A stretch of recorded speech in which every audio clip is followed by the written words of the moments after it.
Le tute, gli scafandri, i sacchi di polvere, le biciclette, le maschere, gli attrezzi del mestiere dei tanti operai che hanno fatto grande la chimica a Porto Marghera, a prezzo anche della salute. Erano gli anni 70, gli anni pure delle rivendicazioni dei lavoratori, delle proteste, dei copertoni bruciati sul Ponte della Libertà.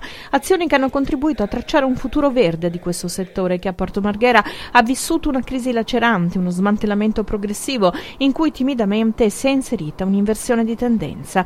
La trasformazione della raffineria Eni in bioraffineria che produce biodiesel è un po' il simbolo di una produzione verde che vuole guidare il rilancio di quello che è uno dei siti industriali più grandi d'Europa.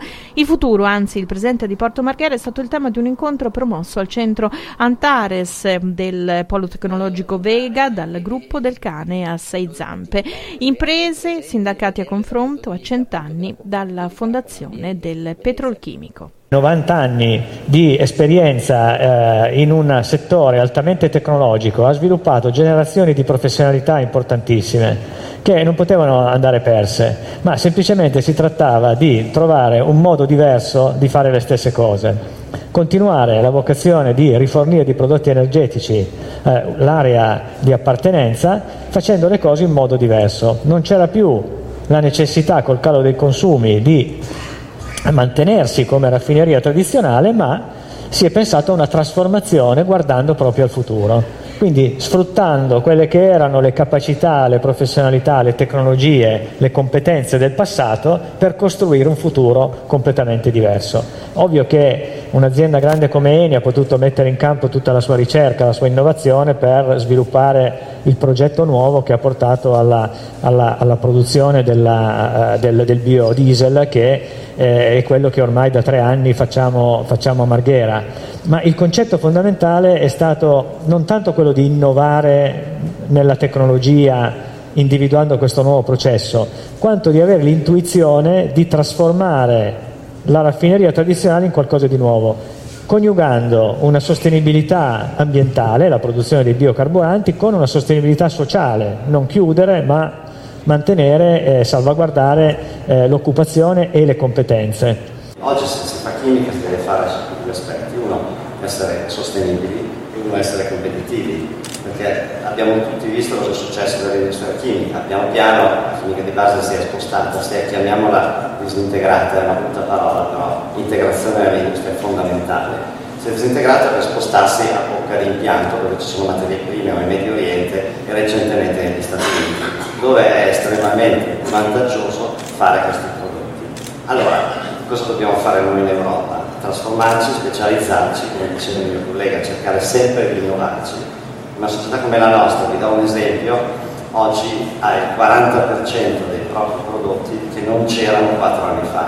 Cioè noi dobbiamo ogni 6 mesi rinnovare le gambe dei nostri prodotti, perché i consumatori come voi, come me, vogliono sempre l'ultimo modello di telefonino piuttosto che l'ultimo modello di materiale nella propria automobile che faccia risparmiare energia o crei efficienza. Questo è stato il tema della trasformazione di Versalis negli ultimi 4 anni. Versalis, Polimeri Europa, ex Heineken, la conoscete tutti. È una storia qui a Marghera, purtroppo non è una storia di grande crescita, è stata una storia di, tra virgolette, dismissioni opportunistiche.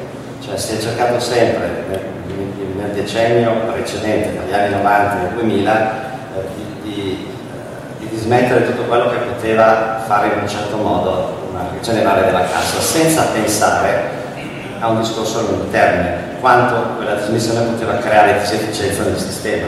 Questo è quello che noi ci siamo trovati a gestire nel 2012, un sistema profondamente non più integrato. Quindi la prima cosa che abbiamo fatto è cercare di capire come reintegrare questo sistema, come riutilizzare tutte le materie prime e gli intermedi che venivano prodotte nei nostri stabilimenti. Insieme con questo abbiamo dovuto purtroppo prendere delle decisioni pesanti, quindi anche trasformare degli stabilimenti, addirittura ridurne le capacità, perché la capacità della chimica di base poteva sopravvivere solo se era finalizzata alla derivatizzazione dei nostri polimeri, quindi a raggiungerne valore, altrimenti era non competitiva rispetto a tutte le altre realtà regionali che si erano create. Oltre a questo abbiamo voluto cercare di guardare anche fuori dall'Italia, perché se non creiamo dei presidi nei mercati dove crescono, non riusciamo poi a controbilanciare quello che sono le profitabilità a livello di gruppo. Tutto questo, insieme con una grande e profonda innovazione e con una molta efficienza tecnologica con impianti esistenti, ci ha portato a praticamente ad andare da una perdita nel 2012 era intorno ai 500 milioni, per darvi un'idea, ad oggi dove siamo nei primi 9 mesi del 2017 a 425.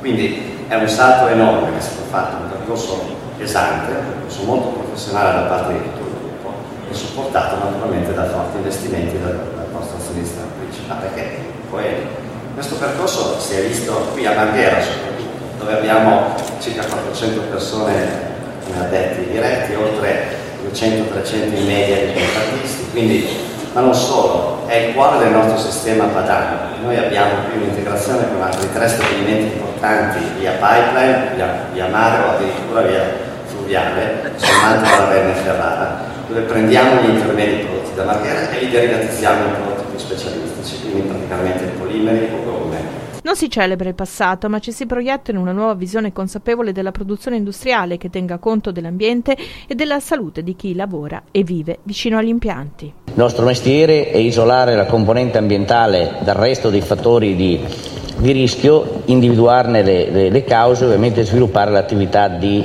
prevenzione, di intervento e di supporto anche alla sanità locale per affrontare nel modo migliore i danni che sono causati. Ma soprattutto oggi c'è una mentalità molto interessante che sta emergendo. Io vedo che noi siamo stati interessati anche recentemente dalla Regione Friuli di occuparci del problema delle ferriere, delle raffinerie, eccetera. Vedo che però c'è anche il mondo industriale e l'ho constato direttamente un'attenzione particolare. Oggi un'azienda che non investisse adeguatamente in sicurezza degli impianti, nella riduzione delle esalazioni e quant'altro, sarebbe suicida, non riuscirebbe quindi vediamo da parte delle aziende, troviamo una disponibilità a collaborare, disponibilità a investire, perché oggi praticamente non c'è scampo per chi ovviamente produce dei danni alla collettività.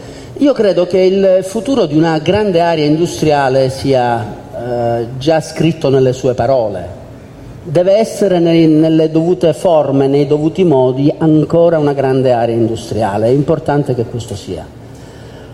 Perché le aree industriali, le flessibilità d'impresa sono un elemento, ma la complessità di grandi insediamenti che hanno bisogno di strumenti, di imprese, di investimenti, di logistica e anche di cultura del contesto sono importanti. Ma questo significa che Marghera debba avere paura dell'innovazione, debba avere paura di essere un pezzo della grande Venezia? No, io credo che non bisogna avere paura di questo. Agli urbanisti, alla politica, a noi stessi dobbiamo chiedere la capacità di saper tenere insieme dentro Marghera tutta la spinta all'innovazione, alla modernizzazione dell'industria e di Venezia. E dobbiamo saperlo fare. Il tema è difficile. Io non ho una soluzione, non sono in grado di offrire una soluzione. So però che chi progetta, chi ha una strategia o chi è portatore di una strategia o di un'idea deve sapere che questi sono gli elementi caratterizzanti di un grande polo come quello di Marghera e deve misurarsi con queste questioni. Io penso che le semplificazioni e le volgarizzazioni da questo punto di vista siano tutte sbagliate, sia di chi pensa soltanto all'indietro e pensa che Marghera non possa che replicare se stessa, e sia chi pensa che Marghera possa essere cancellato con un pugno col cancellino lì, con la spugna, punto e basta. La fatica del governo delle cose e la sfida per le classi dirigenti è la capacità di saper immaginare un nuovo contesto unitario. Non si parla di riconversione industriale senza introdurre il tema delle bonifiche, passaggio obbligato sia per nuovi insediamenti che per opere di mitigazione. Come guardiamo al futuro? Noi abbiamo il nostro futuro è un futuro da costruire, perché noi abbiamo delle aree disponibili, abbiamo a Marghera nell'area del petrolchimico 150 ettari e stiamo costruendo con il Comune di Venezia un percorso di collaborazione tra pubblico e privato, per cui noi ipotizziamo una cessione delle aree sono aree che hanno una pluralità di valenze di utilizzo. Alcune aree, quelle più appetibili, più collegate al sistema industriale, quindi alle infrastrutture, sono aree destinate a nuova industrializzazione. Teniamo conto che 100 ettari è una dimensione, 120 ettari, questo è quello di cui stiamo parlando, è una dimensione enorme per l'industria 4.0, che non ha più necessità di quegli spazi enormi che hanno caratterizzato le realtà industriali del passato. Quindi può diventare veramente un volano per una pluralità di aziende in una logica consortile in cui tutto il sistema Venezia, e forse anche un po' un pezzo del sistema paese, ma Venezia deve essere il traino, possono attirare competenze, esperienze e innovazioni. Ma in parte di queste aree in parte di queste aree ci sono inanellamenti, c'è un'area umida che si presta bene ad un utilizzo ambientale. E c'è una cosa di cui io sono particolarmente orgoglioso, è che il recupero dell'area della Malcontenta C, che è una ex discarica di fronte all'abitato di Malcontenta, su cui abbiamo fatto un intervento che devo dire grazie anche all'utilizzo delle tecnologie e dell'impegno della Trevi. Abbiamo fatto un intervento a tempi di record che consentirà di restituire quest'area alla collettività per un uso sociale. Si vuole fare un'area ricreativa e il resto fa parte dell'industria.